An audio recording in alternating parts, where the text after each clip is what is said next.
The Book of Exodus. Exodus chapter 1. These are the names of the sons of Israel, who went to Egypt with Jacob, each with his family. Reuben, Simeon, Levi, and Judah. Issachar, Zebulun, and Benjamin. Dan and Naphtali, Gad and Asher. The descendants of Jacob numbered 70 in all. Joseph was already in Egypt. Now Joseph and all his brothers and all that generation died. But the Israelites were exceedingly fruitful. They multiplied greatly, increased in numbers, and became so numerous that the land was filled with them. Then a new king, to whom Joseph meant nothing, came to power in Egypt. "Look," he said to his people, "the Israelites have become far too numerous for us. Come, we must deal shrewdly with them, or they will become even more numerous, and, if war breaks out, will join our enemies, fight against us, and leave the country." So they put slave masters over them to oppress them with forced labor, and they built Pithom and Ramesses as store cities for Pharaoh. But the more they were oppressed, the more they multiplied and spread. So the Egyptians came to dread the Israelites and worked them ruthlessly. They made their lives bitter with harsh labor in brick and mortar, and with all kinds of work in the fields. In all their harsh labor, the Egyptians worked them ruthlessly. The king of Egypt said to the Hebrew midwives, whose names were Shiphrah and Puah, "When you are helping the Hebrew women during childbirth on the delivery stool, if you see that the baby is a boy, kill him. But if it is a girl, let her live." The midwives, however, feared God and did not do what the king of Egypt had told them to do. They let the boys live. Then the king of Egypt summoned the midwives and asked them, "Why have you done this? Why have you let the boys live?" The midwives answered Pharaoh, "Hebrew women are not like Egyptian women. They are vigorous and give birth before the midwives arrive." So God was kind to the midwives, and the people increased and became even more numerous. And because the midwives feared God, he gave them families of their own. Then Pharaoh gave this order to all his people: "Every Hebrew boy that is born, you must throw into the Nile, but let every girl live." Exodus chapter 2. Now a man of the tribe of Levi married a Levite woman, and she became pregnant and gave birth to a son. When she saw that he was a fine child, she hid him for 3 months. But when she could hide him no longer, she got a papyrus basket for him and coated it with tar and pitch. Then she placed the child in it and put it among the reeds along the bank of the Nile. His sister stood at a distance to see what would happen to him. Then Pharaoh's daughter went down to the Nile to bathe, and her attendants were walking along the riverbank.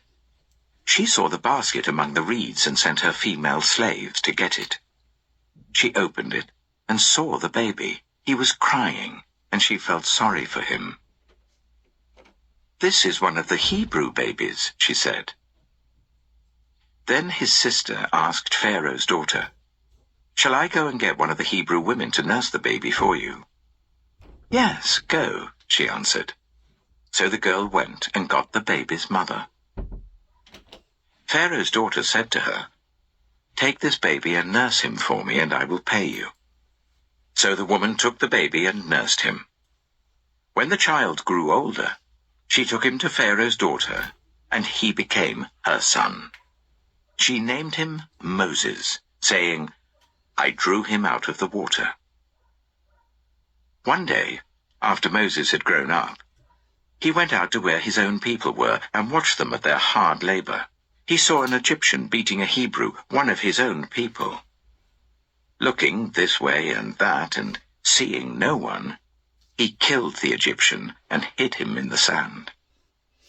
The next day he went out and saw 2 Hebrews fighting. He asked the one in the wrong, "Why are you hitting your fellow Hebrew?" The man said, "Who made you ruler and judge over us? Are you thinking of killing me as you killed the Egyptian?" Then Moses was afraid and thought, "What I did must have become known." When Pharaoh heard of this, he tried to kill Moses. But Moses fled from Pharaoh and went to live in Midian, where he sat down by a well. Now a priest of Midian had 7 daughters, and they came to draw water and fill the troughs to water their father's flock. Some shepherds came along and drove them away, but Moses got up and came to their rescue and watered their flock. When the girls returned to Reuel, their father, he asked them, "Why have you returned so early today?" They answered, "An Egyptian rescued us from the shepherds. He even drew water for us and watered the flock." "And where is he?" Reuel asked his daughters. "Why did you leave him? Invite him to have something to eat." Moses agreed to stay with the man, who gave his daughter Zipporah to Moses in marriage. Zipporah gave birth to a son, and Moses named him Gershom, saying, "I have become a foreigner in a foreign land." During that long period, the king of Egypt died. The Israelites groaned in their slavery and cried out, and their cry for help because of their slavery went up to God. God heard their groaning, and he remembered his covenant with Abraham, with Isaac, and with Jacob. So God looked on the Israelites and was concerned about them. Exodus chapter 3. Now Moses was tending the flock of Jethro, his father-in-law, the priest of Midian. And he led the flock to the far side of the wilderness and came to Horeb, the mountain of God. There the angel of the Lord appeared to him in flames of fire from within a bush. Moses saw that though the bush was on fire, it did not burn up. So Moses thought, "I will go over and see this strange sight, why the bush does not burn up." When the Lord saw that he had gone over to look, God called to him from within the bush, "Moses, Moses." And Moses said, "Here I am." "Do not come any closer," God said. "Take off your sandals, for the place where you are standing is holy ground." Then he said, "I am the God of your father, the God of Abraham, the God of Isaac, and the God of Jacob." At this, Moses hid his face, because he was afraid to look at God. The Lord said, "I have indeed seen the misery of my people in Egypt. I have heard them crying out because of their slave drivers, and I am concerned about their suffering. So I have come down to rescue them from the hand of the Egyptians, and to bring them up out of that land into a good and spacious land, a land flowing with milk and honey, the home of the Canaanites, Hittites, Amorites, Perizzites, Hivites, and Jebusites. And now the cry of the Israelites has reached me, and I have seen the way the Egyptians are oppressing them. So now, go.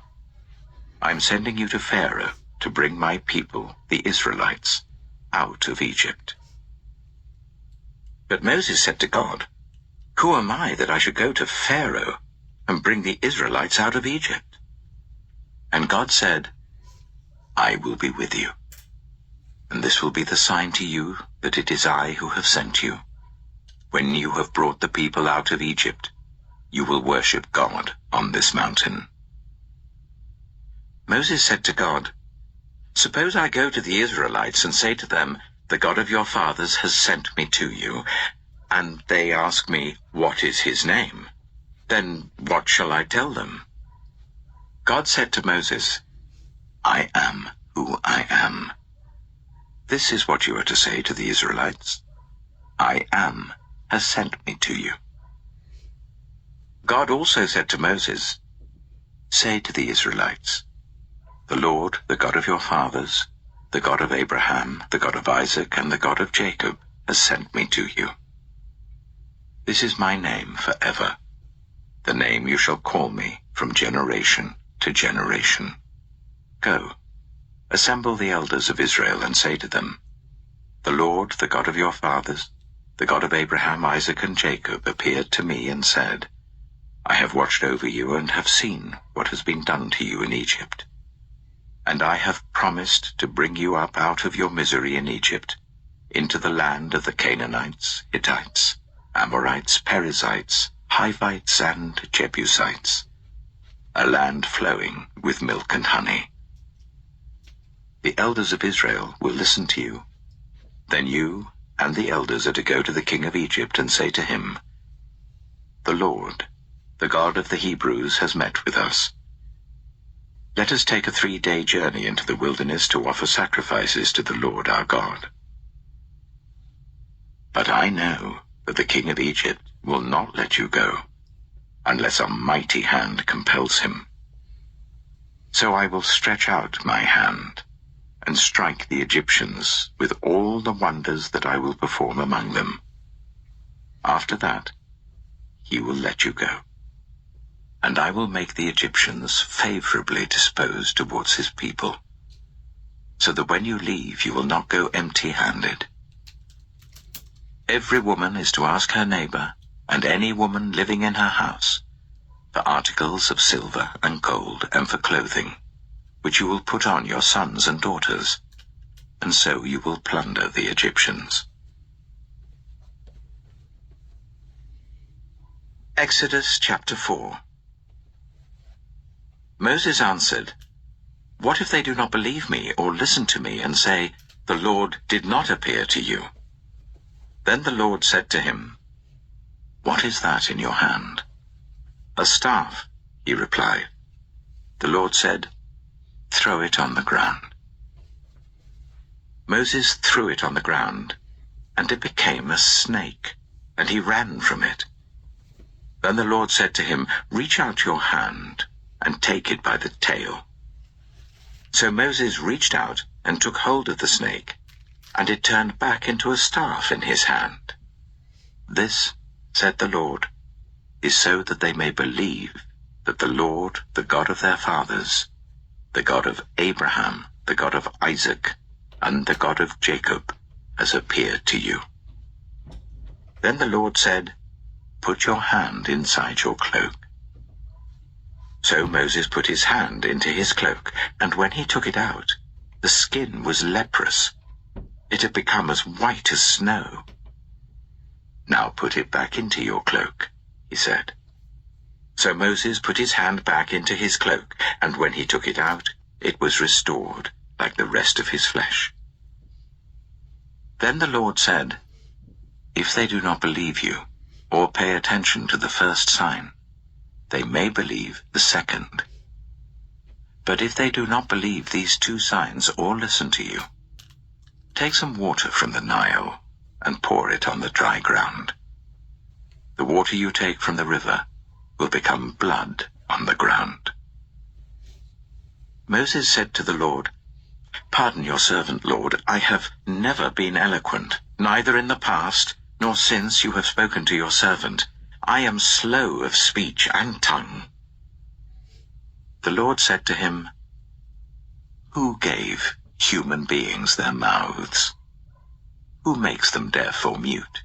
Who gives them sight or makes them blind? Is it not I, the Lord? Now go, I will help you speak, and will teach you what to say. But Moses said, Pardon your servant, Lord. Please send someone else. Then the Lord's anger burned against Moses, and he said, What about your brother, Aaron the Levite? I know he can speak well. He is already on his way to meet you, and he will be glad to see you. You shall speak to him and put words in his mouth. I will help both of you speak, and will teach you what to do. He will speak to the people for you, and it will be as if he were your mouth, and as if you were God to him. But take this staff in your hand, so that you can perform the signs with it. Then Moses went back to Jethro, his father-in-law, and said to him, Let me return to my own people in Egypt, to see if any of them are still alive. Jethro said, Go, and I wish you well. Now the Lord had said to Moses in Midian, "Go back to Egypt, for all those who wanted to kill you are dead." So Moses took his wife and sons, put them on a donkey, and started back to Egypt. And he took the staff of God in his hand. The Lord said to Moses, "When you return to Egypt, see that you perform before Pharaoh all the wonders I have given you the power to do. But I will harden his heart, so that he will not let the people go. Then say to Pharaoh, 'This is what the Lord says. Israel is my firstborn son, and I told you, let my son go so that he may worship me. But you refuse to let him go, so I will kill your firstborn son.'" At a lodging place on the way, the Lord met Moses and was about to kill him. But Zipporah took a flint knife, cut off her son's foreskin, and touched Moses' feet with it. "Surely you are a bridegroom of blood to me," she said. So the Lord let him alone. At that time she said bridegroom of blood, referring to circumcision. The Lord said to Aaron, "Go into the wilderness to meet Moses." So he met Moses at the mountain of God and kissed him. Then Moses told Aaron everything the Lord had sent him to say, and also about all the signs he had commanded him to perform. Moses and Aaron brought together all the elders of the Israelites, and Aaron told them everything the Lord had said to Moses. He also performed the signs before the people, and they believed. And when they heard that the Lord was concerned about them and had seen their misery, they bowed down and worshipped. Exodus chapter 5. Afterwards, Moses and Aaron went to Pharaoh and said, "This is what the Lord, the God of Israel, says. Let my people go, so that they may hold a festival to me in the wilderness." Pharaoh said, "Who is the Lord that I should obey him, and let Israel go? I do not know the Lord, and I will not let Israel go." Then they said, "The God of the Hebrews has met with us. Now let us take a 3-day journey into the wilderness to offer sacrifices to the Lord our God, or he may strike us with plagues or with the sword." But the king of Egypt said, "Moses and Aaron, why are you taking the people away from their labor? Get back to your work." Then Pharaoh said, "Look, the people of the land are now numerous, and you are stopping them from working." That same day Pharaoh gave this order to the slave drivers and overseers in charge of the people: "You are no longer to supply the people with straw for making bricks. Let them go and gather their own straw, but require them to make the same number of bricks as before. Don't reduce the quota. They're lazy. That is why they're crying out, 'Let us go and sacrifice to our God.' Make the work harder for the people, so that they keep working and pay no attention to lies." Then the slave drivers and the overseers went out and said to the people, "This is what Pharaoh says. I will not give you any more straw. Go and get your own straw, wherever you can find it, but your work will not be reduced at all." So the people scattered all over Egypt to gather stubble to use for straw. The slave drivers kept pressing them, saying, "Complete the work required of you for each day, just as when you had straw." And Pharaoh's slave drivers beat the Israelite overseers they had appointed, demanding, "Why haven't you met your quota of bricks yesterday or today as before?" Then the Israelite overseers went and appealed to Pharaoh, "Why have you treated your servants this way? Your servants are given no straw, yet we are told, 'Make bricks.' Your servants are being beaten, but the fault is with your own people." Pharaoh said, "Lazy. That's what you are. Lazy. That is why you keep saying, 'Let us go and sacrifice to the Lord.' Now get to work. You will not be given any straw, yet you must produce your full quota of bricks." The Israelite overseers realized they were in trouble when they were told, "You are not to reduce the number of bricks required of you for each day." When they left Pharaoh, they found Moses and Aaron waiting to meet them, and they said, "May the Lord look on you and judge you. You have made us obnoxious to Pharaoh and his officials, and have put a sword in their hand to kill us." Moses returned to the Lord and said, "Why, Lord? Why have you brought trouble on this people? Is this why you sent me? Ever since I went to Pharaoh to speak in your name, he has brought trouble on this people, and you have not rescued your people at all." Exodus chapter 6. Then the Lord said to Moses, "Now you will see what I will do to Pharaoh. Because of my mighty hand, he will let them go.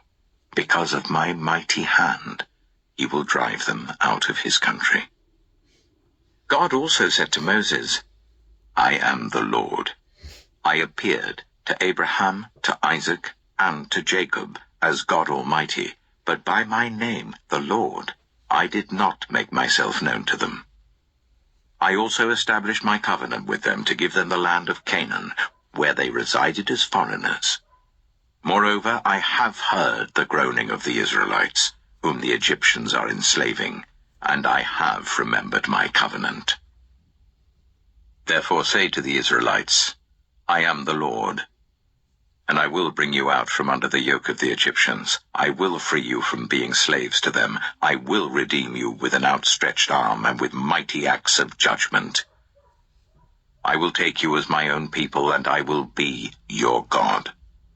Then you will know that I am the Lord your God, who has brought you out from under the yoke of the Egyptians, and I will bring you to the land I swore with uplifted hand to give to Abraham, to Isaac, and to Jacob. I will give it to you as a possession. I am the Lord." Moses reported this to the Israelites, but they did not listen to him because of their discouragement and harsh labor. Then the Lord said to Moses, "Go, tell Pharaoh, king of Egypt, to let the Israelites go out of his country." But Moses said to the Lord, "If the Israelites will not listen to me, why would Pharaoh listen to me, since I speak with faltering lips?" Now the Lord spoke to Moses and Aaron about the Israelites and Pharaoh, king of Egypt, and he commanded them to bring the Israelites out of Egypt. These were the heads of their families.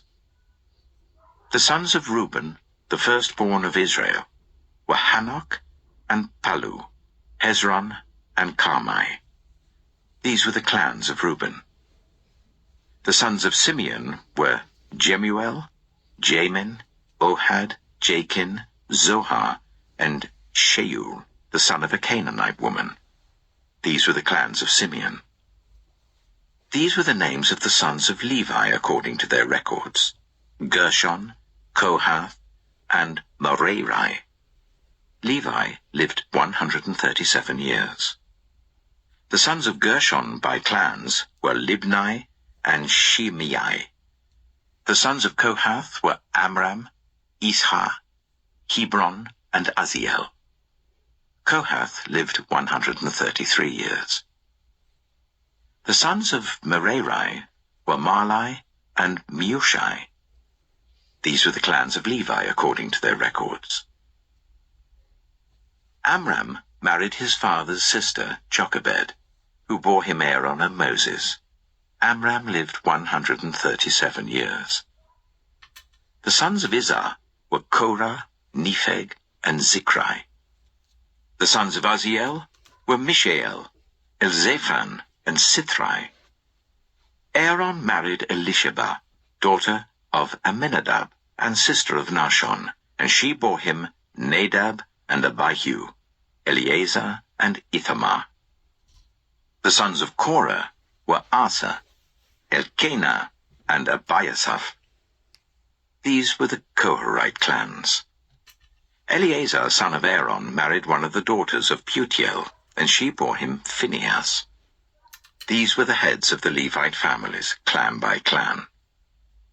It was this Aaron and Moses to whom the Lord had said, "Bring the Israelites out of Egypt by their divisions." They were the ones who spoke to Pharaoh, king of Egypt, about bringing the Israelites out of Egypt. this same Moses and Aaron. Now when the Lord spoke to Moses in Egypt, he said to him, I am the Lord. Tell Pharaoh, king of Egypt, everything I tell you. But Moses said to the Lord, Since I speak with faltering lips, why would Pharaoh listen to me? Exodus chapter 7.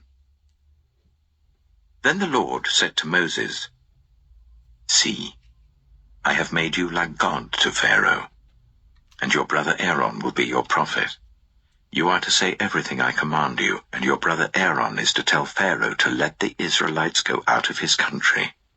But I will harden Pharaoh's heart, and though I multiply my signs and wonders in Egypt, he will not listen to you. Then I will lay my hand on Egypt, and with mighty acts of judgment I will bring out my divisions, my people, the Israelites, and the Egyptians will know that I am the Lord, when I stretch out my hand against Egypt and bring the Israelites out of it. Moses and Aaron did just as the Lord commanded them. Moses was 80 years old, and Aaron 83, when they spoke to Pharaoh. The Lord said to Moses and Aaron, When Pharaoh says to you, Perform a miracle, then say to Aaron, Take your staff and throw it down before Pharaoh, and it will become a snake. So Moses and Aaron went to Pharaoh and did just as the Lord commanded. Aaron threw his staff down in front of Pharaoh and his officials, and it became a snake. Pharaoh then summoned the wise men and sorcerers, and the Egyptian magicians also did the same things by their secret arts. Each one threw down his staff, and it became a snake. But Aaron's staff swallowed up their staff. Yet Pharaoh's heart became hard, and he would not listen to them, just as the Lord had said. Then the Lord said to Moses, Pharaoh's heart is unyielding. He refuses to let the people go. Go to Pharaoh in the morning as he goes out to the river. Confront him on the bank of the Nile, and take in your hand the staff that was changed into a snake. Then say to him, The Lord, the God of the Hebrews, has sent me to say to you, Let my people go, so that they may worship me in the wilderness. But until now you have not listened. This is what the Lord says, By this you will know that I am the Lord. With this staff that is in my hand, I will strike the water of the Nile, and it will be changed into blood. The fish in the Nile will die, and the river will stink. The Egyptians will not be able to drink its water. The Lord said to Moses, Tell Aaron, Take your staff and stretch out your hand over the waters of Egypt, over the streams and canals, over the ponds and all the reservoirs, and they will turn to blood. Blood will be everywhere in Egypt, even in vessels of wood and stone. Moses and Aaron did just as the Lord had commanded. He raised his staff in the presence of Pharaoh and his officials, and struck the water of the Nile, and all the water was changed into blood. The fish in the Nile died, and the river smelled so bad that the Egyptians could not drink its water. Blood was everywhere in Egypt. But the Egyptian magicians did the same things by their secret arts, and Pharaoh's heart became hard. He would not listen to Moses and Aaron, just as the Lord had said. Instead, he turned and went into his palace, and did not take even this to heart. And all the Egyptians dug along the Nile to get drinking water, because they could not drink the water of the river.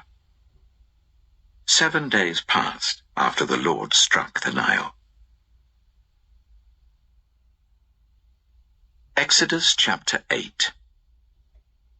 Then the Lord said to Moses, Go to Pharaoh and say to him, This is what the Lord says. Let my people go, so that they may worship me.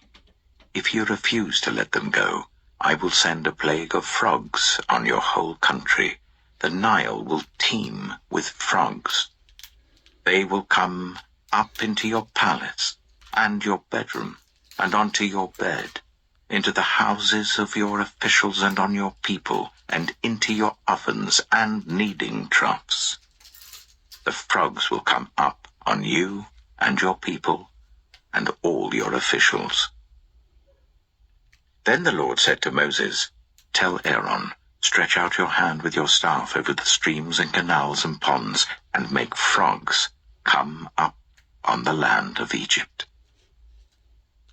So Aaron stretched out his hand over the waters of Egypt, and the frogs came up and covered the land.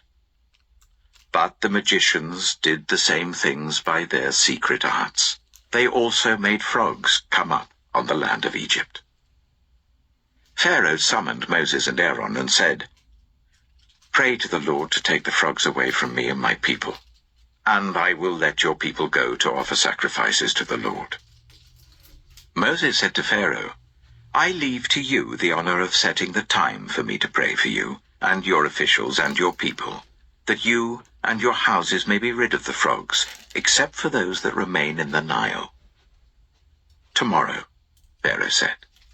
Moses replied, "It will be as you say, so that you may know there is no one like the Lord our God.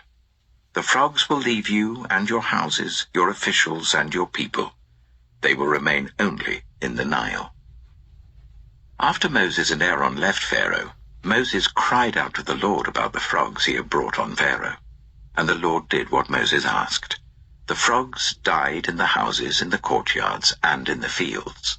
They were piled into heaps, and the land reeked of them. But when Pharaoh saw that there was relief, he hardened his heart and would not listen to Moses and Aaron, just as the Lord had said. Then the Lord said to Moses, "Tell Aaron, stretch out your staff and strike the dust of the ground, and throughout the land of Egypt the dust will become gnats." They did this, and when Aaron stretched out his hand with the staff and struck the dust of the ground, gnats came on people and animals. All the dust throughout the land of Egypt became gnats. But when the magicians tried to produce gnats by their secret arts, they could not. Since the gnats were on people and animals everywhere, the magicians said to Pharaoh, "This is the finger of God." But Pharaoh's heart was hard, and he would not listen, just as the Lord had said. Then the Lord said to Moses, "Get up early in the morning and confront Pharaoh as he goes to the river, and say to him, 'This is what the Lord says. Let my people go, so that they may worship me. If you do not let my people go, I will send swarms of flies on you and your officials, on your people, and into your houses. The houses of the Egyptians will be full of flies. Even the ground will be covered with them. But on that day, I will deal differently with the land of Goshen, where my people live. No swarms of flies will be there, so that you will know that I, the Lord, am in this land. I will make a distinction between my people and your people. This sign will occur tomorrow." And the Lord did this. Dense swarms of flies poured into Pharaoh's palace and into the houses of his officials. Throughout Egypt the land was ruined by the flies. Then Pharaoh summoned Moses and Aaron and said, "Go, sacrifice to your God here in the land." But Moses said, "That would not be right. The sacrifices we offer the Lord our God would be detestable to the Egyptians. And if we offer sacrifices that are detestable in their eyes, will they not stone us? We must take a 3-day journey into the wilderness to offer sacrifices to the Lord our God, as he commands us." Pharaoh said, "I will let you go to offer sacrifices to the Lord your God in the wilderness, but you must not go very far. Now pray for me." Moses answered, "As soon as I leave you, I will pray to the Lord, and tomorrow the flies will leave Pharaoh and his officials and his people. Only let Pharaoh be sure that he does not act deceitfully again by not letting the people go to offer sacrifices to the Lord." Then Moses left Pharaoh and prayed to the Lord, and the Lord did what Moses asked. The flies left Pharaoh and his officials and his people. Not a fly remained. But this time also Pharaoh hardened his heart and would not let the people go. Exodus chapter 9. Then the Lord said to Moses, "Go to Pharaoh and say to him, 'This is what the Lord, the God of the Hebrews, says. Let my people go, so that they may worship me. If you refuse to let them go and continue to hold them back, the hand of the Lord will bring a terrible plague on your livestock in the field, on your horses, donkeys, and camels, and on your cattle, sheep, and goats. But the Lord will make a distinction between the livestock of Israel and that of Egypt, so that no animal belonging to the Israelites will die.'" The Lord set a time and said, "Tomorrow the Lord will do this in the land." And the next day the Lord did it. All the livestock of the Egyptians died, but not one animal belonging to the Israelites died. Pharaoh investigated and found that not even one of the animals of the Israelites had died. Yet his heart was unyielding, and he would not let the people go. Then the Lord said to Moses and Aaron, "Take handfuls of soot from a furnace, and let Moses toss it into the air in the presence of Pharaoh. It will become fine dust over the whole land of Egypt, and festering boils will break out on people and animals throughout the land." So they took soot from a furnace and stood before Pharaoh. Moses tossed it into the air, and festering boils broke out on people and animals. The magicians could not stand before Moses because of the boils that were on them and on all the Egyptians.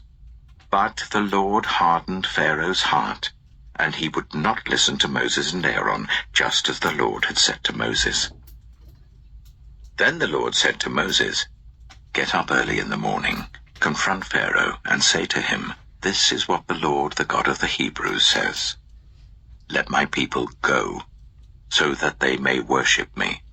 For this time I will send the full force of my plagues against you and against your officials and your people, so you may know that there is no one like me in all the earth. For by now I could have stretched out my hand and struck you and your people with a plague that would have wiped you off the earth. But I have raised you up for this very purpose, that I might show you my power, and that my name might be proclaimed in all the earth. You still set yourself against my people and will not let them go. Therefore at this time tomorrow I will send the worst hailstorm that has ever fallen on Egypt from the day it was founded till now. Give an order now to bring your livestock and everything you have in the field to a place of shelter, because the hail will fall on every person and animal that has not been brought in and is still out in the field, and they will die." Those officials of Pharaoh who feared the word of the Lord hurried to bring their slaves and their livestock inside. But those who ignored the word of the Lord left their slaves and livestock in the field. Then the Lord said to Moses, "Stretch out your hand towards the sky so that hail will fall all over Egypt, on people and animals and on everything growing in the fields of Egypt." When Moses stretched out his staff towards the sky, the Lord sent thunder and hail, and lightning flashed down to the ground. So the Lord rained hail on the land of Egypt. Hail fell, and lightning flashed back and forth.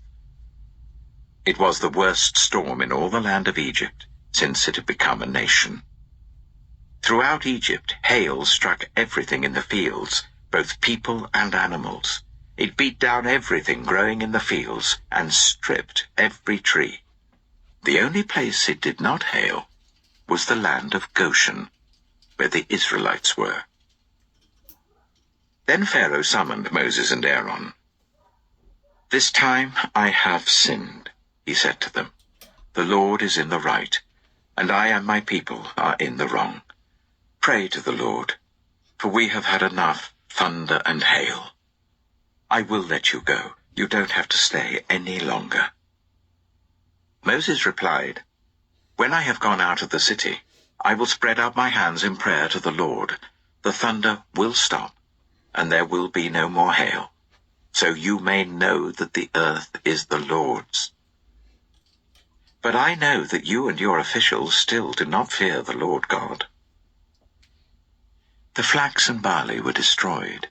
Since the barley was in the ear and the flax was in bloom, the wheat and spelt, however, were not destroyed, because they ripened later. Then Moses left Pharaoh and went out of the city. He spread his hands towards the Lord.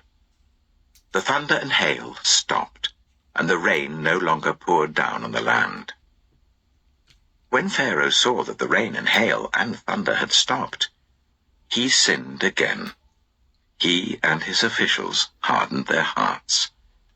So Pharaoh's heart was hard, and he would not let the Israelites go, just as the Lord had said through Moses.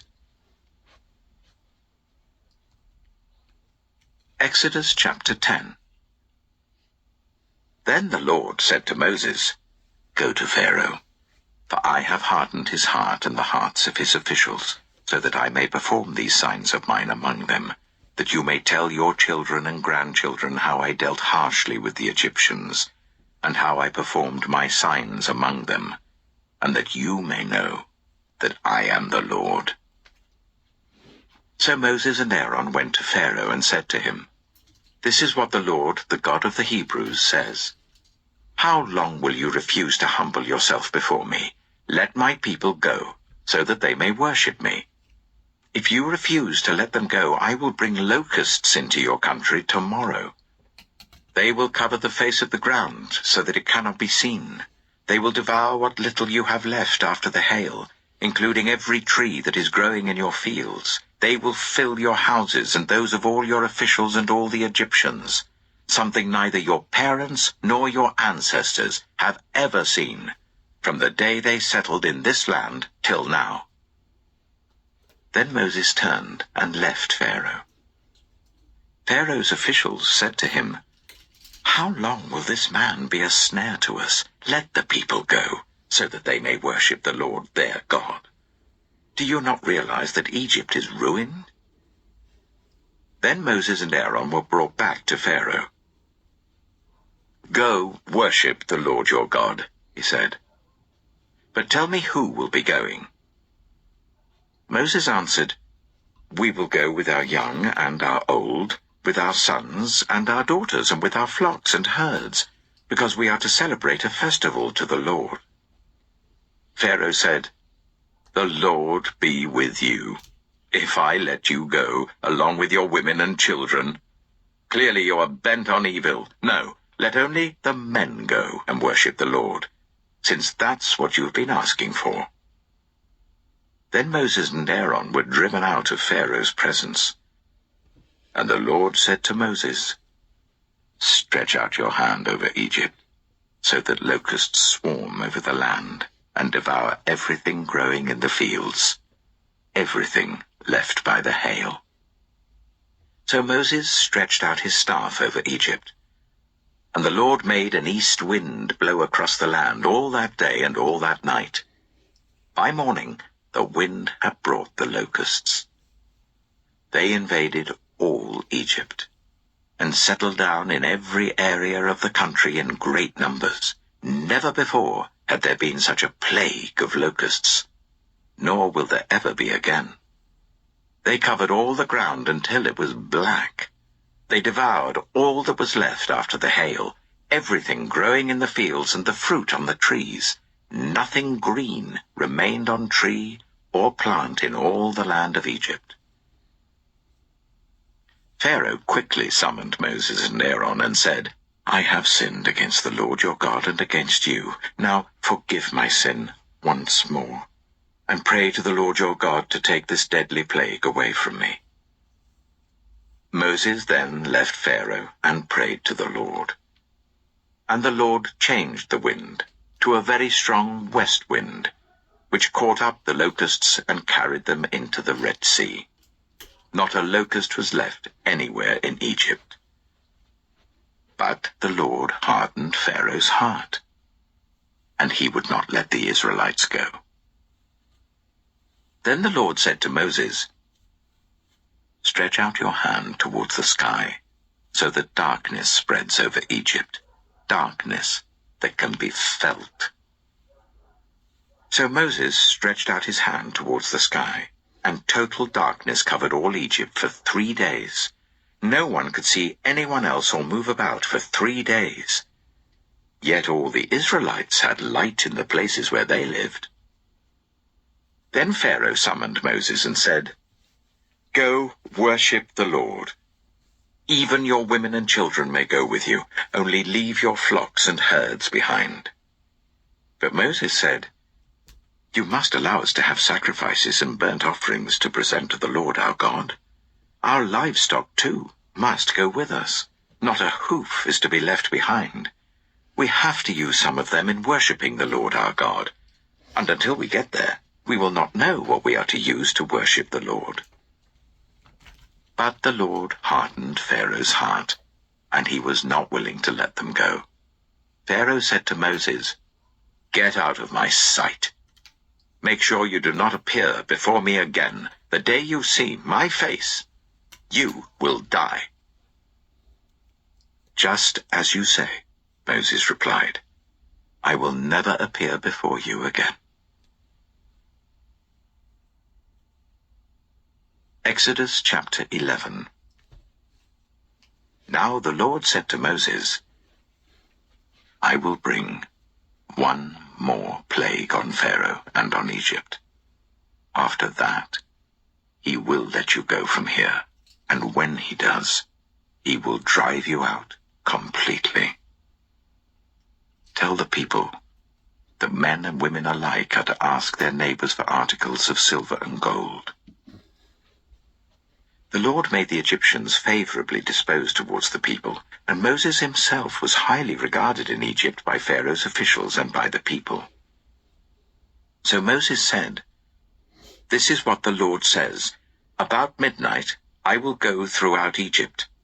Every firstborn son in Egypt will die, from the firstborn son of Pharaoh who sits on the throne to the firstborn son of the female slave who is at her handmill, and all the firstborn of the cattle as well. There will be loud wailing throughout Egypt, worse than there has ever been or ever will be again. But among the Israelites, not a dog will bark at any person or animal.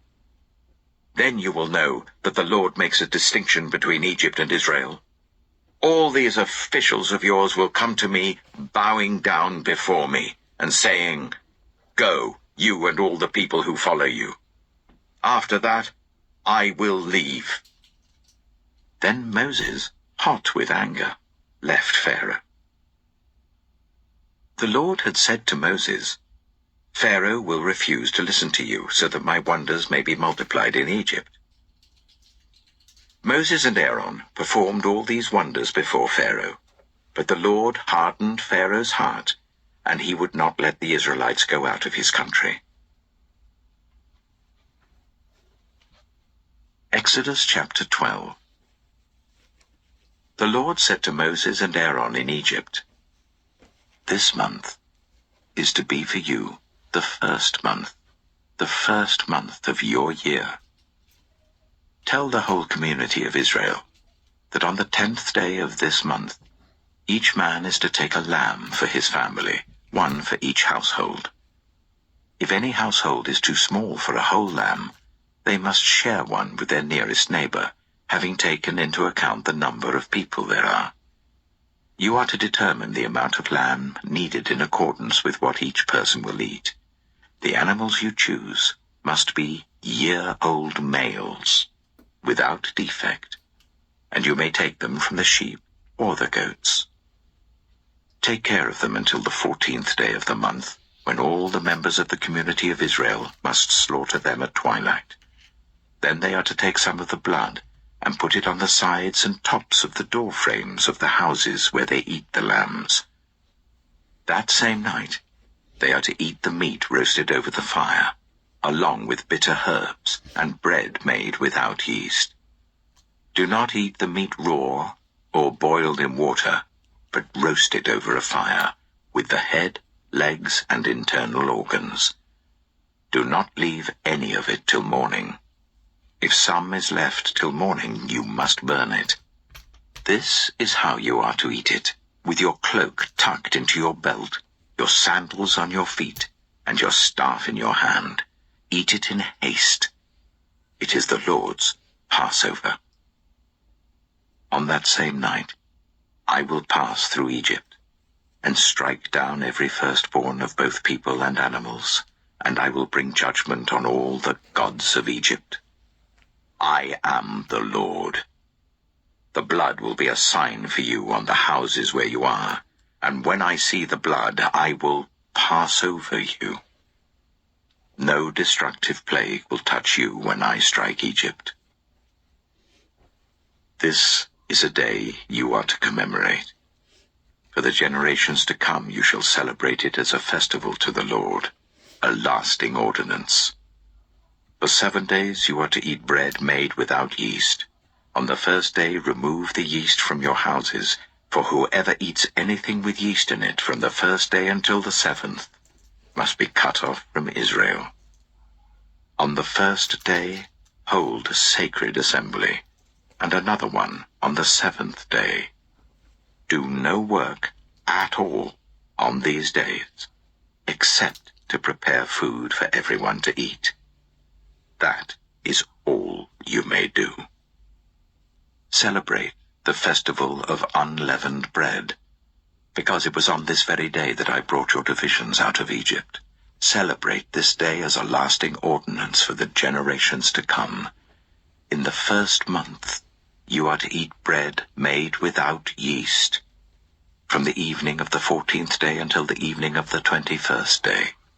For 7 days, no yeast is to be found in your houses, and anyone, whether foreigner or native-born, who eats anything with yeast in it, must be cut off from the community of Israel.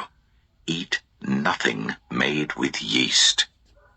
Wherever you live, you must eat unleavened bread. Then Moses summoned all the elders of Israel and said to them, Go at once and select the animals for your families and slaughter the Passover lamb. Take a bunch of hyssop, dip it into the blood in the basin, and put some of the blood on the top and on both sides of the doorframe. None of you shall go out of the door of your house until morning. When the Lord goes through the land to strike down the Egyptians, he will see the blood on the top and sides of the doorframe, and will pass over that doorway, and he will not permit the destroyer to enter your houses and strike you down. Obey these instructions as a lasting ordinance for you and your descendants. When you enter the land that the Lord will give you as he promised, observe this ceremony. And when your children ask you, What does this ceremony mean to you? Then tell them, It is the Passover sacrifice to the Lord, who passed over the houses of the Israelites in Egypt and spared our homes when he struck down the Egyptians. Then the people bowed down and worshipped. The Israelites did just what the Lord commanded Moses and Aaron. At midnight, the Lord struck down all the firstborn in Egypt, from the firstborn of Pharaoh who sat on the throne, to the firstborn of the prisoner who was in the dungeon, and the firstborn of all the livestock as well. Pharaoh and all his officials and all the Egyptians got up during the night, and there was loud wailing in Egypt, for there was not a house without someone dead. During the night, Pharaoh summoned Moses and Aaron and said, Up, leave my people, you and the Israelites. Go worship the Lord as you have requested. Take your flocks and herds, as you have said, and go. And also bless me." The Egyptians urged the people to hurry and leave the country. "For otherwise," they said, "we will all die." So the people took their dough before the yeast was added and carried it on their shoulders in kneading troughs wrapped in clothing. The Israelites did as Moses instructed and asked the Egyptians for articles of silver and gold and for clothing.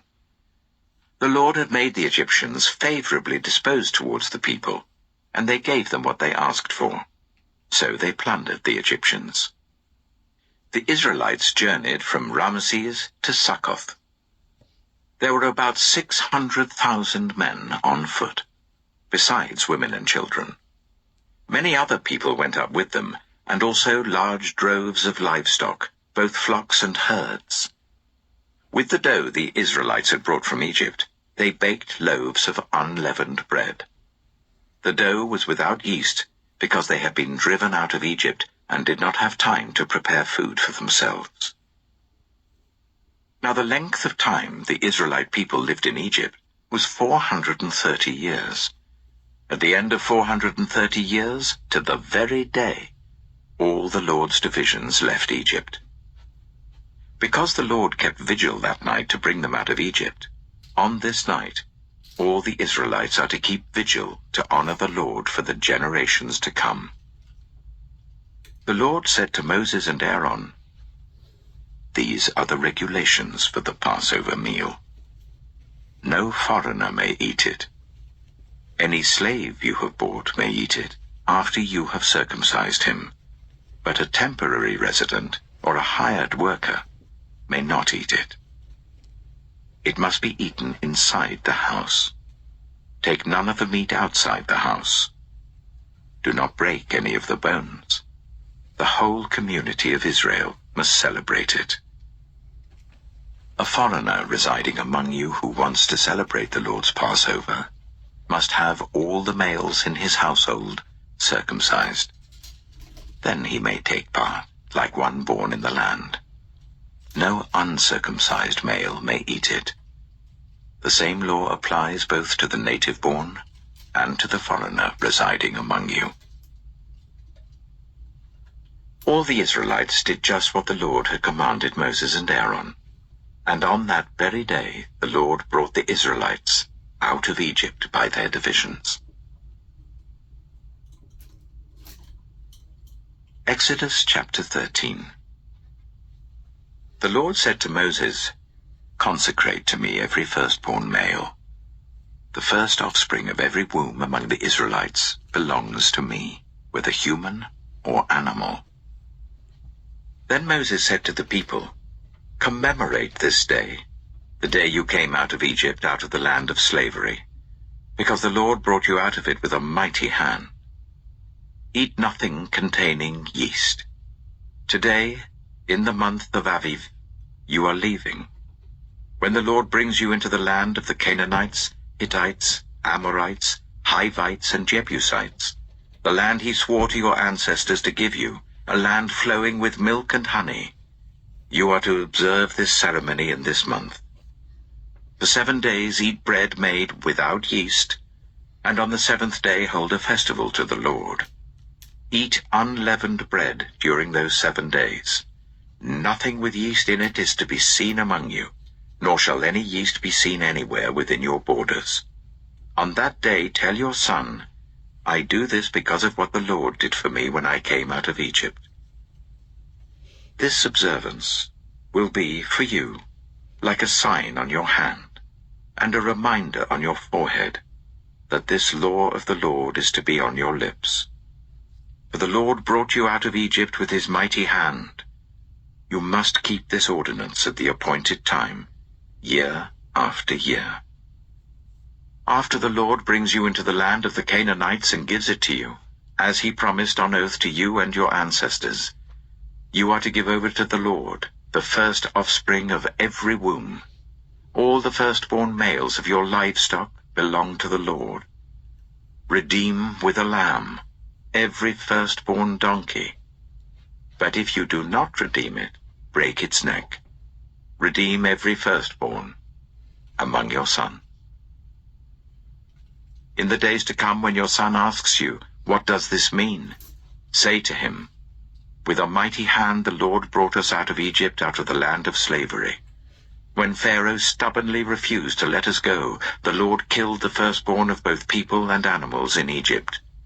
This is why I sacrifice to the Lord the first male offspring of every womb, and redeem each of my firstborn sons. And it will be like a sign on your hand, and a symbol on your forehead, that the Lord brought us out of Egypt with his mighty hand." When Pharaoh let the people go, God did not lead them on the road through the Philistine country, though that was shorter. For God said, if they face war, they might change their minds and return to Egypt. So God led the people around by the desert road towards the Red Sea. The Israelites went up out of Egypt ready for battle. Moses took the bones of Joseph with him, because Joseph had made the Israelites swear an oath. He had said, "God will surely come to your aid, and then you must carry my bones up with you from this place." After leaving Succoth, they camped at Etham on the edge of the desert. By day the Lord went ahead of them in a pillar of cloud to guide them on their way, and by night in a pillar of fire to give them light, so that they could travel by day or night. Neither the pillar of cloud by day nor the pillar of fire by night left its place in front of the people. Exodus chapter 14. Then the Lord said to Moses, "Tell the Israelites to turn back and camp near Pi-hahiroth, between Migdol and the sea.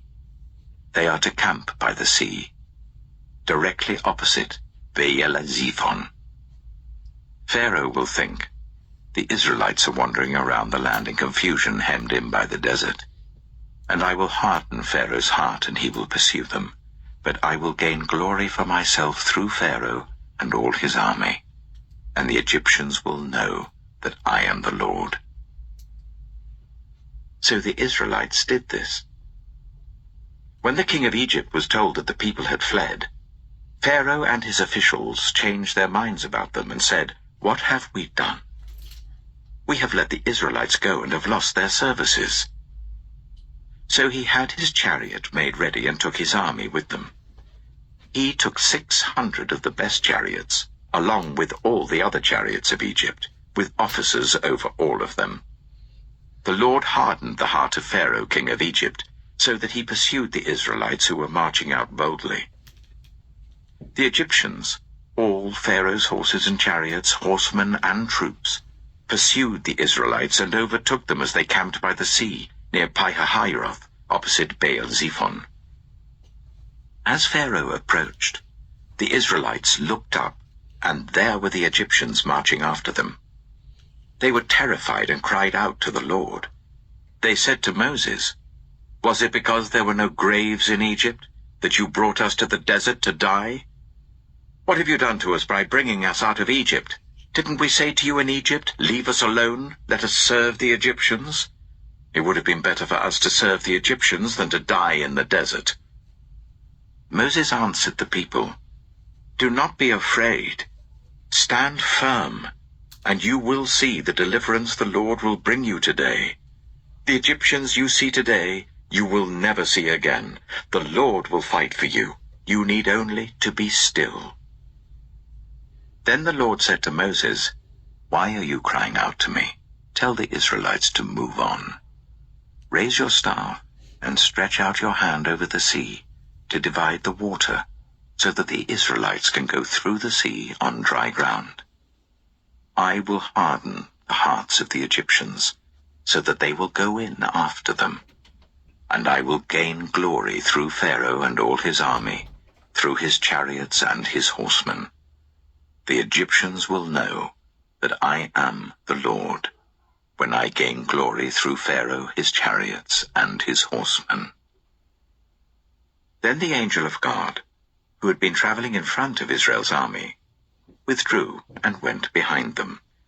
The pillar of cloud also moved from in front and stood behind them, coming between the armies of Egypt and Israel. Throughout the night the cloud brought darkness to the one side and light to the other, so neither went near the other all night long.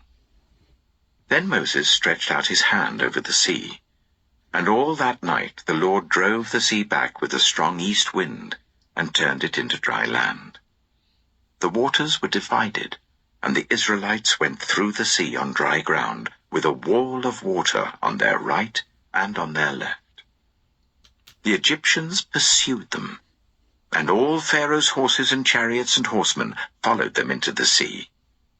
During the last watch of the night, the Lord looked down from the pillar of fire and cloud at the Egyptian army and threw it into confusion.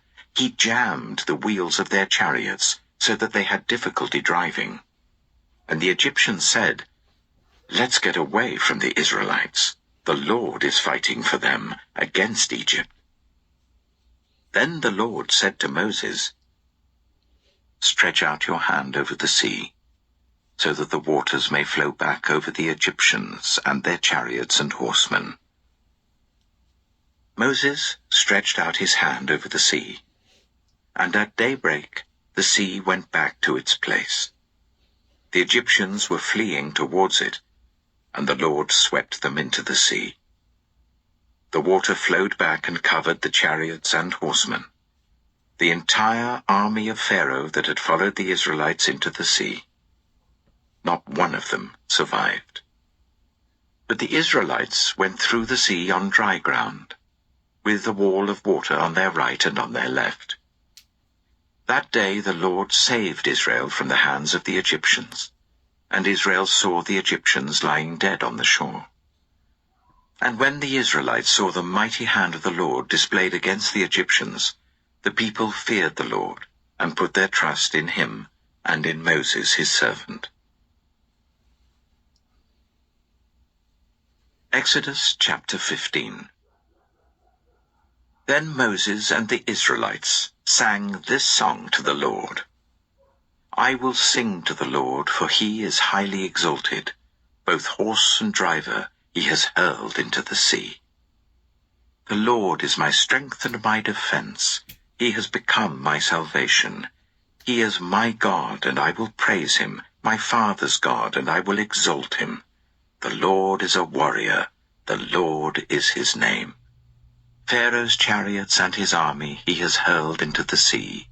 The best of Pharaoh's officers are drowned in the Red Sea. The deep waters have covered them. They sank to the depths like a stone. Your right hand, Lord, was majestic in power. Your right hand, Lord, shattered the enemy. In the greatness of your majesty you threw down those who opposed you. You unleashed your burning anger. It consumed them like stubble. By the blast of your nostrils the waters piled up. The surging waters stood up like a wall. The deep waters congealed in the heart of the sea. The enemy boasted, "I will pursue, I will overtake them, I will divide the spoils, I will gorge myself on them, I will draw my sword, and my hand will destroy them." But you blew with your breath, and the sea covered them. They sank like lead in the mighty waters. Who among the gods is like you, Lord? Who is like you, majestic in holiness, awesome in glory, working wonders? You stretch out your right hand, and the earth swallows your enemies. In your unfailing love you will lead the people you have redeemed. In your strength you will guide them to your holy dwelling. The nations will hear and tremble. Anguish will grip the people of Philistia. The chiefs of Edom will be terrified. The leaders of Moab will be seized with trembling. The people of Canaan will melt away. Terror and dread will fall on them. By the power of your arm, they will be as still as a stone, until your people pass by, Lord, until the people you bought pass by. You will bring them in and plant them on the mountain of your inheritance, the place, Lord, you made for your dwelling, the sanctuary, Lord, your hands established. The Lord reigns forever and ever.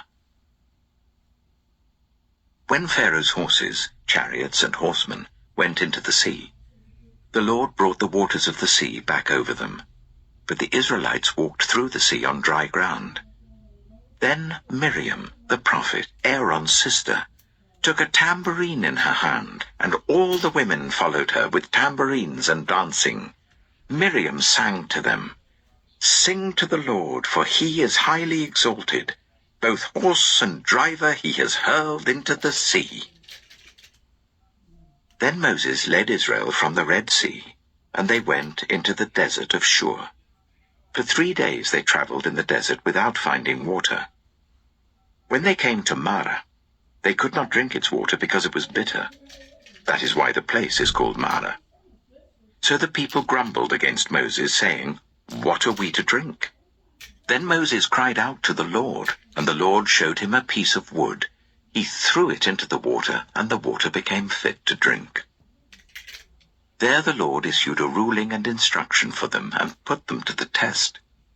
He said, "If you listen carefully to the Lord your God and do what is right in his eyes, if you pay attention to his commands and keep all his decrees, I will not bring on you any of the diseases I brought on the Egyptians, for I am the Lord who heals you." Then they came to Elim, where there were 12 springs and 70 palm trees, and they camped there near the water. Exodus chapter 16.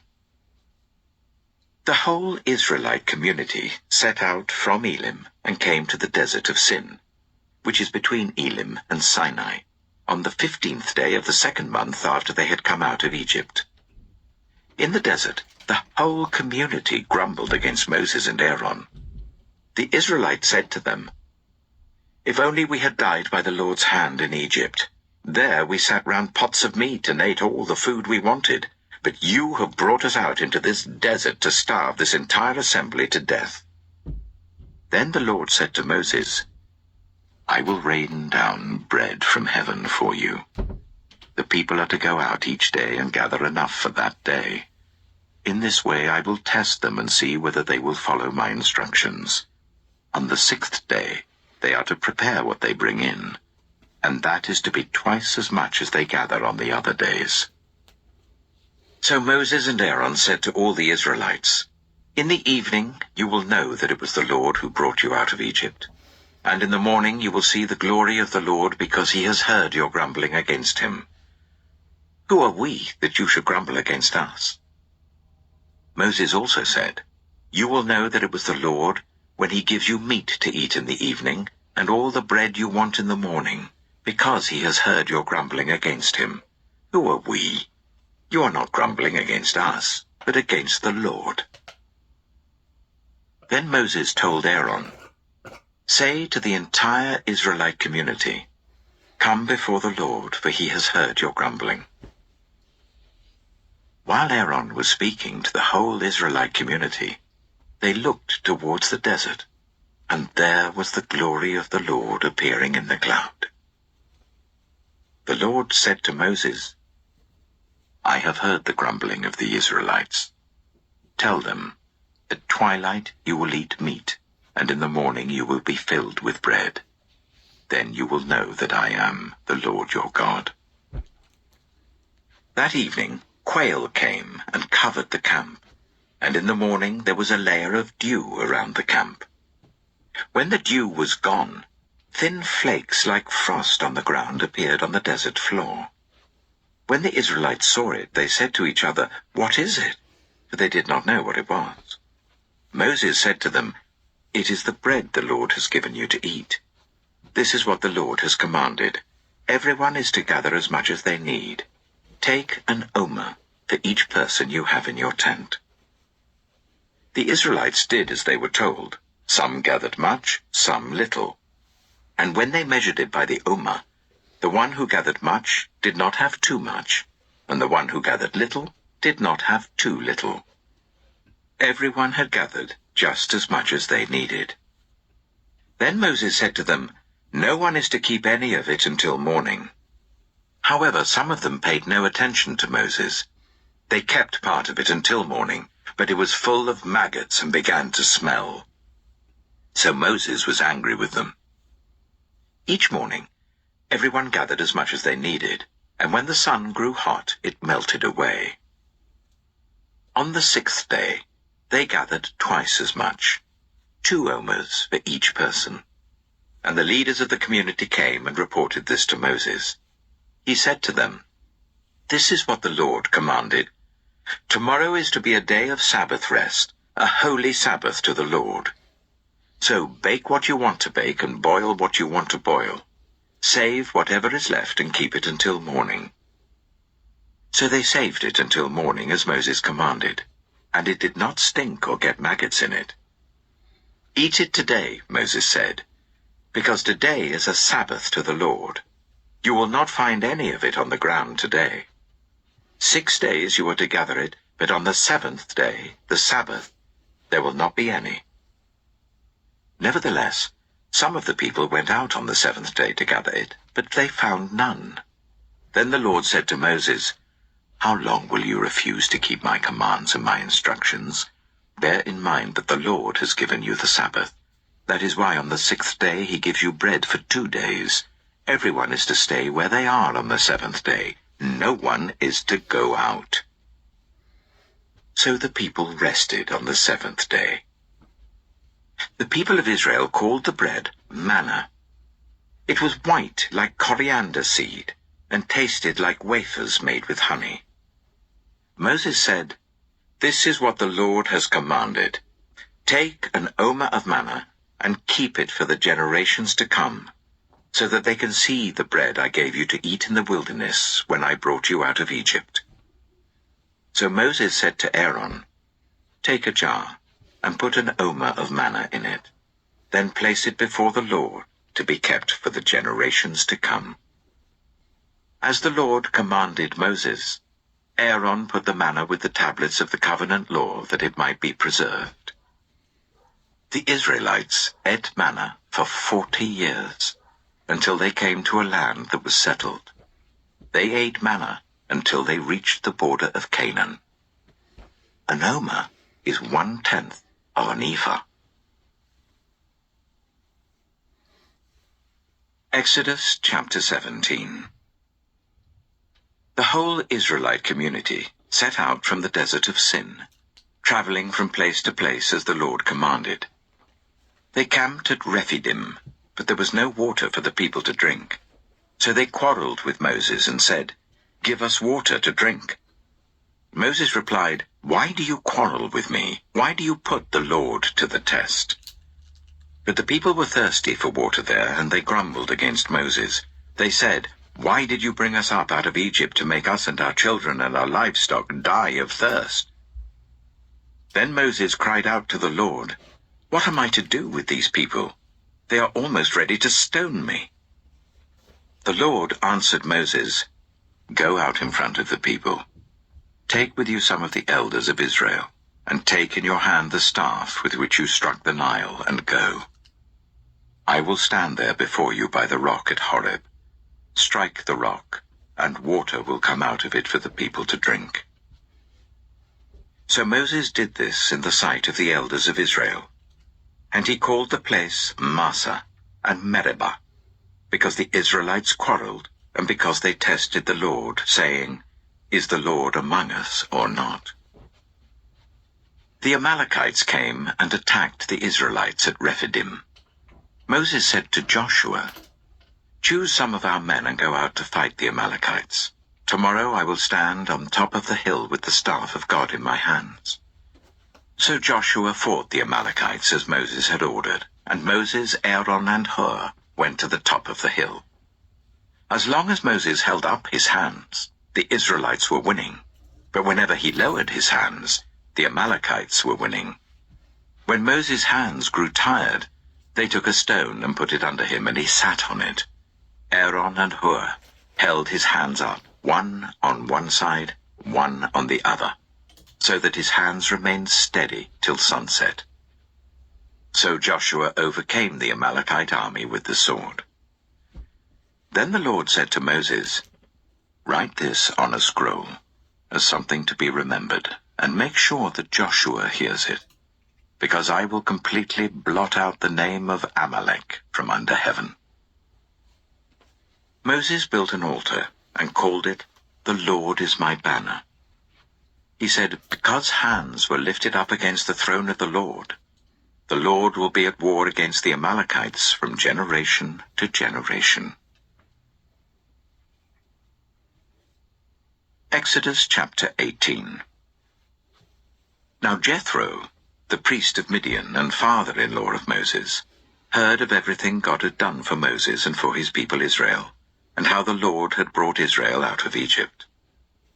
After Moses had sent away his wife Zipporah, his father-in-law Jethro received her and her 2 sons. One son was named Gershom, for Moses said, "I have become a foreigner in a foreign land."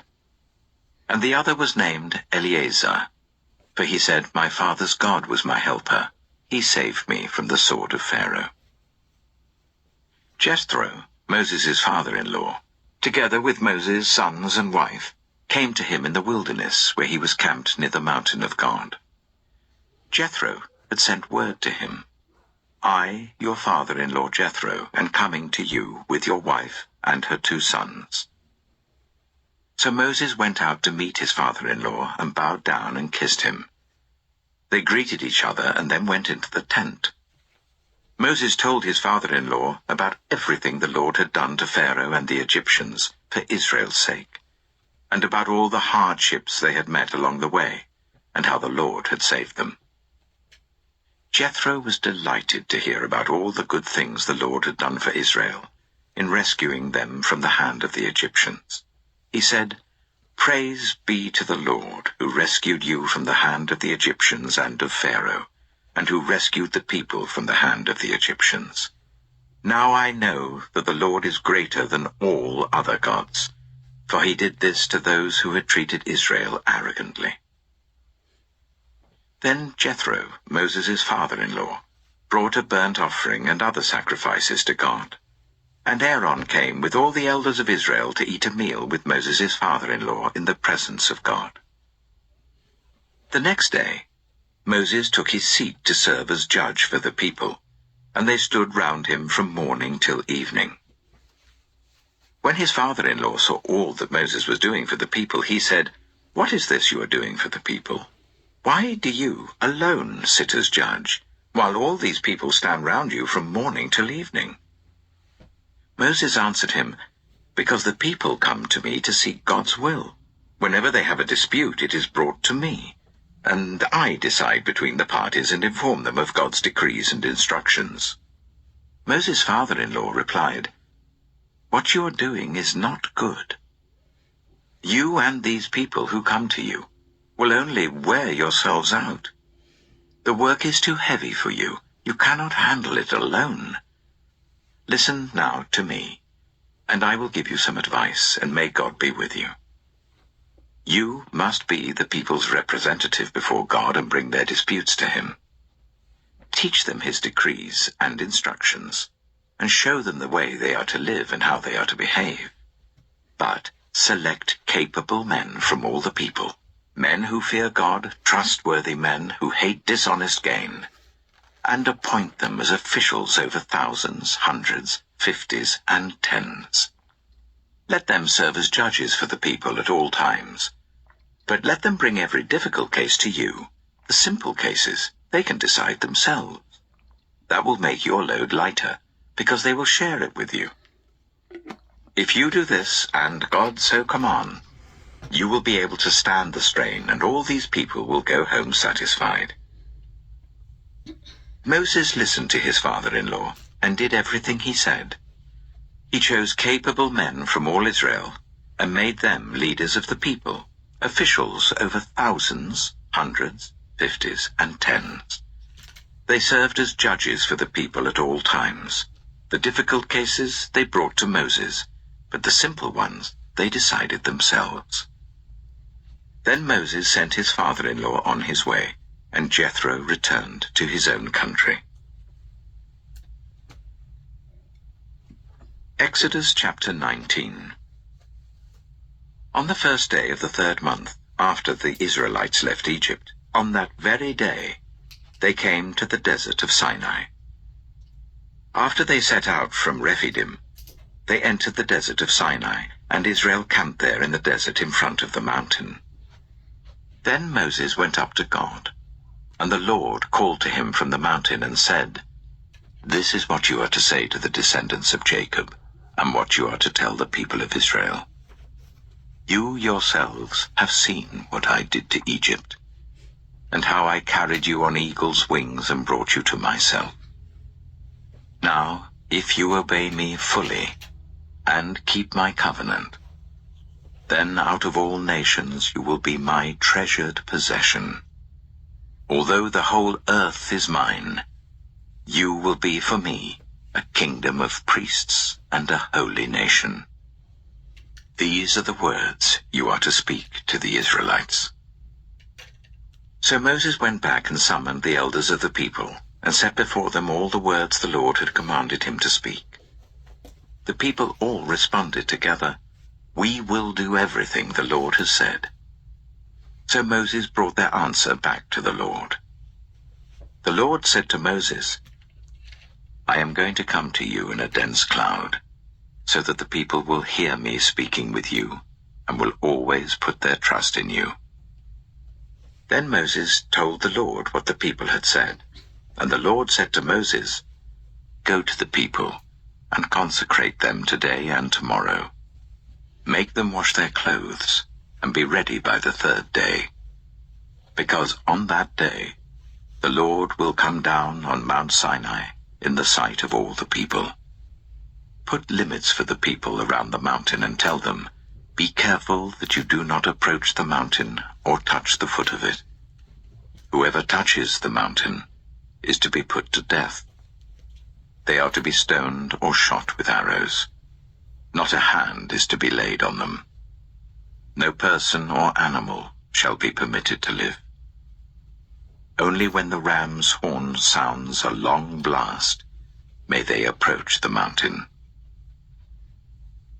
After Moses had gone down the mountain to the people, he consecrated them, and they washed their clothes. Then he said to the people, "Prepare yourselves for the 3rd day. Abstain from sexual relations."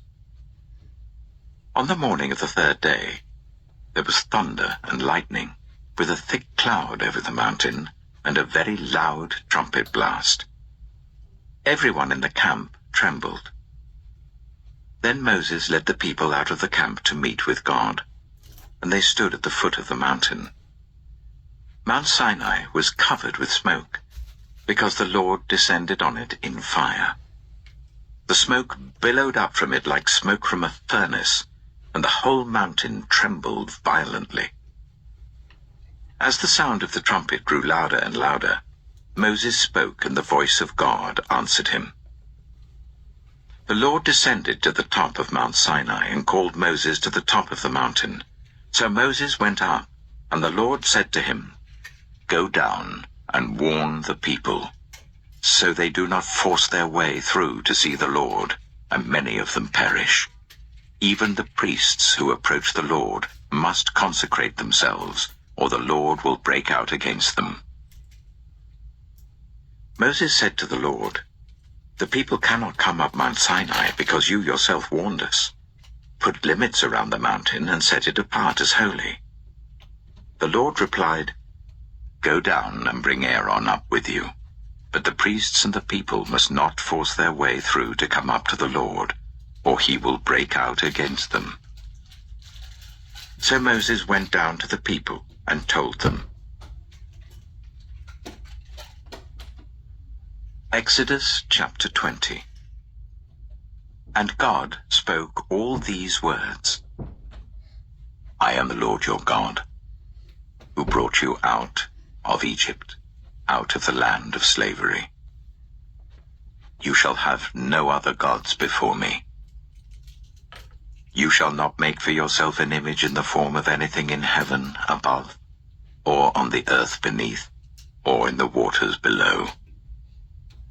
You shall not bow down to them or worship them. For I, the Lord your God, am a jealous God, punishing the children for the sin of the parents to the third and fourth generation of those who hate me, but showing love to 1,000 generations of those who love me and keep my commandments. You shall not misuse the name of the Lord your God, for the Lord will not hold anyone guiltless who misuses his name. Remember the Sabbath day by keeping it holy. 6 days you shall labor and do all your work, but the seventh day is a Sabbath to the Lord your God.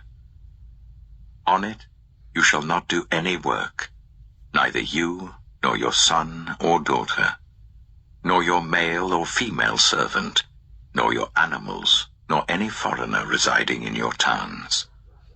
For in 6 days the Lord made the heavens and the earth, the sea, and all that is in them, but he rested on the seventh day.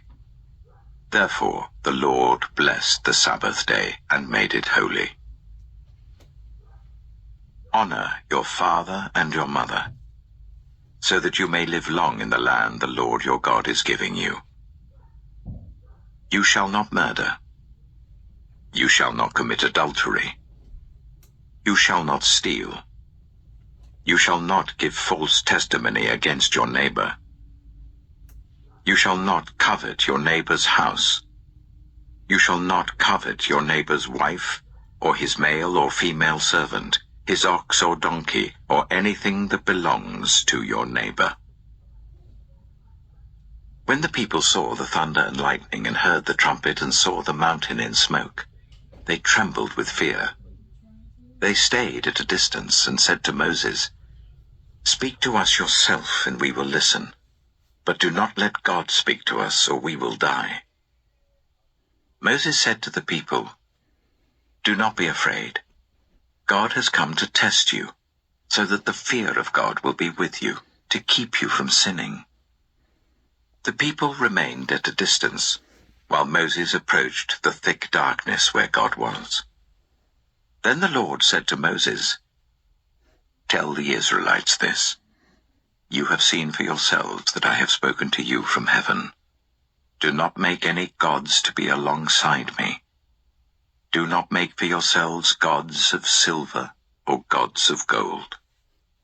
Make an altar of earth for me, and sacrifice on it your burnt offerings and fellowship offerings, your sheep and goats and your cattle. Wherever I cause my name to be honored, I will come to you and bless you. If you make an altar of stones for me, do not build it with dressed stones, for you will defile it if you use a tool on it. And do not go up to my altar on steps, or your private parts may be exposed." Exodus chapter 21. These